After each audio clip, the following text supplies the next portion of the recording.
gets ready, you've got to move. I'm so not in the mood to move right now.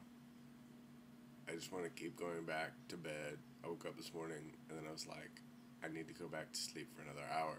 Auntie, will you wake me up with kisses? And then she did. And that's all I want to do. I want to go back to sleep again for another hour, and another hour, and another hour.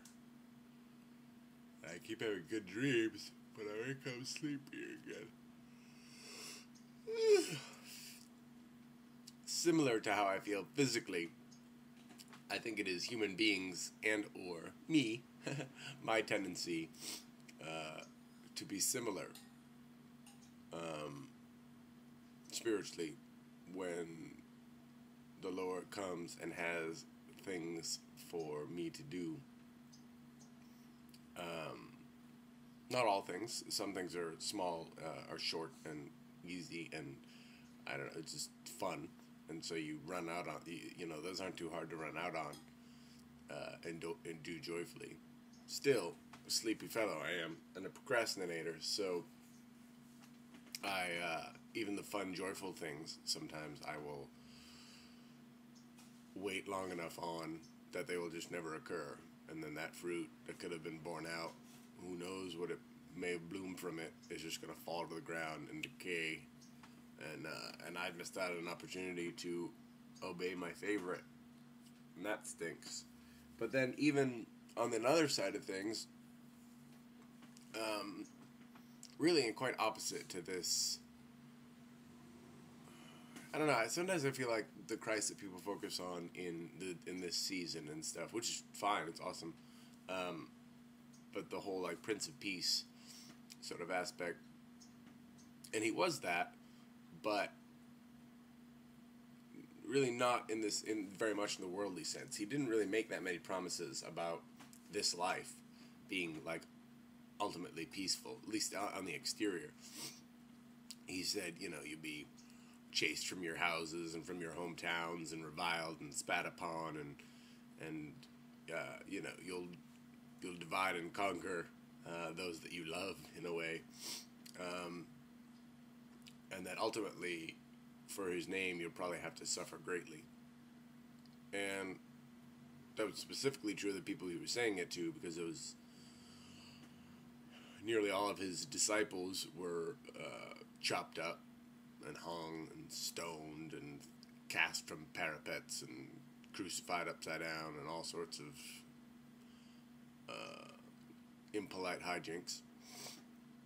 And it's probably just a little more insidious, and nowadays, for some of us, at least those of us in the United States, there's still people being hacked up for professing his name.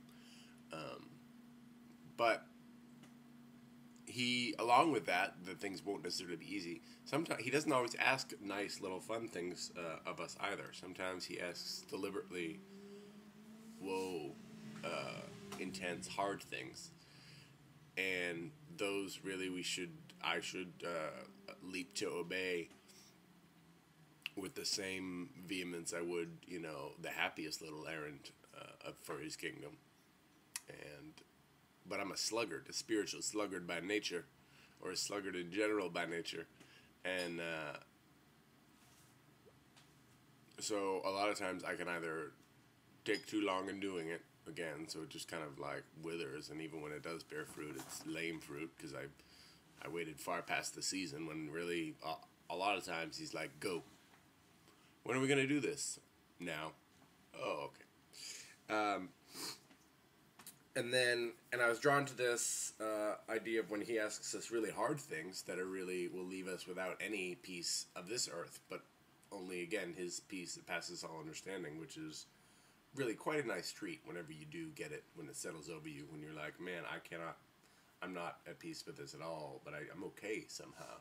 Somehow I'm okay, even though I'm doing something or going through something that really I should not be settled at all about. And anyway, I thought of that because my devotion this morning was about this, a young ruler, not the 12-inch kind. I don't think they had inches in his day. Asked him, saying, "Good teacher, what shall I do to inherit eternal life?" Jesus said to him, Why do you call me good? No one is good but one, that is God. You know the commandments. Do not commit adultery, do not murder, do not steal, do not bear false witness, honor your father and mother. And he said, all these things I've kept from my youth. Now, whether, of course, he really kept all of those 100%, but whatever. Let's not argue semantics. Jesus didn't. So, when Jesus heard these things, he said to him, you still lack one thing. Sell all that you have and distribute to the poor, and you will have treasure in heaven. And come, follow me. But when he heard this, the ruler became very sorrowful, for he was very rich. And that's a lot of stuff to give away to the poor. I added that last little. That's a lot of stuff to give away to the poor.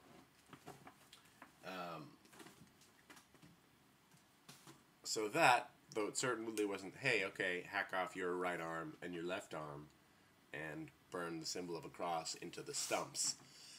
It wasn't necessarily the easiest thing in the world. Sell everything and then come follow me and you'll be totally cool throughout eternity.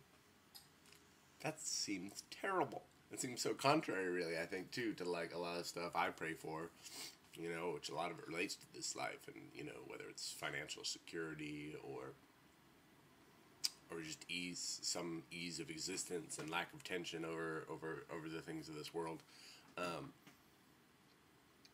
And there's something about that that's metaphoric, where he's saying, or I think he asks all of us who want joy and peace and eternity to be cuddly and lovely, to cast down all that we have.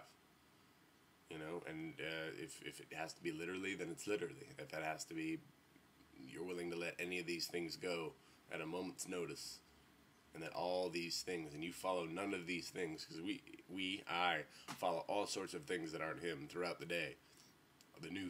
Some new thing will become the most important part of my day every 27 minutes. But sometimes he asks us something really hard. And those are hard to hear, because then you start going, oh, did I just invent this hard task? Because he's not really about hard tasks. He's about love and forgiveness. You know what? Sometimes he asks you to do hard things. It's not even a prove it moment. It's, here, this is what I need you to do. Help me out. Go do it. And the longer you wait, the lamer it is. So I just got to keep my ears out. And I got to work on leaping to do things instead of, because I know when it's not my idea, because I'm like, why would I have ever come up with that idea? But leaping to do things. Sleep no more. So I've been awakened, and I'm not going back to sleep. Ooh, metaphor, literally, maybe both.